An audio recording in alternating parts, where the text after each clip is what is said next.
Nous allons tenter d'expliquer ici comment calculer le champ électrostatique créé par un fil infini, et nous allons utiliser la méthode intégrale. Tout d'abord, observons un schéma de la situation. Le fil infini est vertical ici en gras. On a représenté donc en un point P une portion élémentaire de fil dz. On a représenté aussi le point M en endroit où l'on veut calculer le champ électrique global, et donc le champ élémentaire créé par la portion élémentaire de fil. On a aussi représenté un repère cylindrique, puisque c'est celui-ci que nous allons utiliser. Enfin, on remarque que le point P peut être repéré par le Z, le grand R qui est égal à PM ou le alpha, et que le point M est repéré par la coordonnée petit r. Ainsi, donc, on utilise un repère cylindrique, et nous allons pouvoir étudier les invariances. On se rend compte que comme le fil est infini, la translation de M verticalement permettra d'observer la même distribution chargée. Ainsi, il y a invariance par translation suivant l'axe OZ, la coordonnée Z sera éliminée. Ensuite, si on fait tourner le point M autour du fil, on pourra aussi voir la même distribution chargée, donc la coordonnée θ pourra être éliminée.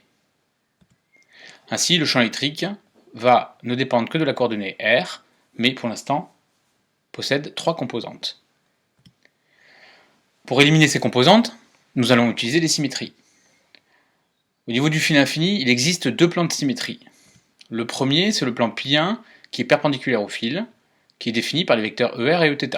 Et le deuxième, plan π2, défini par les vecteurs ER et EZ, qui contient le fil. Ainsi, les deux plans se croisent suivant le vecteur ER, et donc le champ élémentaire et le champ global sera suivant ce vecteur. On aura donc le champ qui dépend de la coordonnée R et qui est suivant le vecteur ER. Pour travailler, nous allons découper le fil en segments élémentaires et on va chercher le champ créé par un segment. Le fil étant suivant au Z, l'élément infinitésimal de longueur de fil sera égal à dz. La portion donc dz de fil va créer le champ dE égale dq sur κ0 pm cube fois le vecteur pm. Donc ici on a le vecteur pm qui donne la direction du vecteur donc champ élémentaire, et du coup on a ici mis pm au cube. Donc le champ varie bien en 1 sur R2, mais ici, comme on a mis le vecteur pm, il faut diviser par pm3 en bas. On va maintenant projeter ce champ élémentaire sur l'axe dirigé par le vecteur ER, puisque nous avons vu que le champ global était suivant cet axe.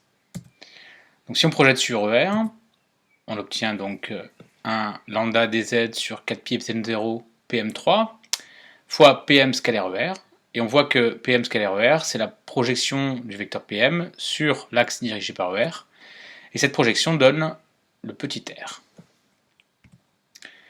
Voici donc ici le résultat précédent.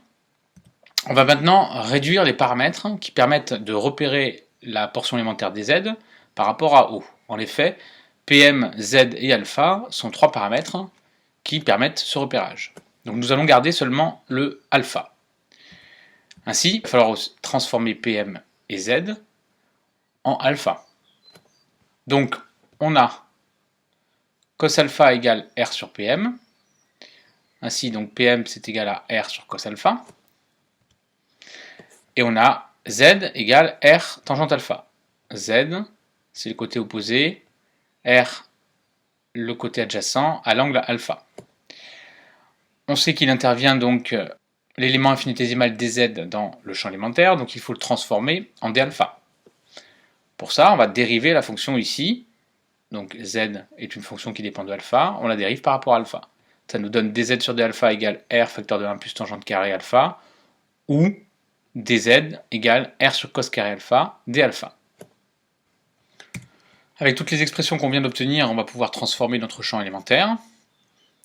Donc, si on remplace les expressions ici, les 3 expressions, on obtient tout ceci. Il y a pas mal de simplifications. Le lambda donc, va rester, le kappa epsilon 0 aussi, mais les R, donc on va avoir un R2 en haut et un R3 en bas. Il va donc nous rester un R en bas, et un cos carré alpha et un cos cube alpha, donc il va nous rester un cos alpha. Il suffit ensuite d'intégrer le champ élémentaire pour parcourir tout le fil. Donc, pour considérer ce fil infini, eh bien, on va faire varier alpha de moins pi sur 2 à pi sur 2.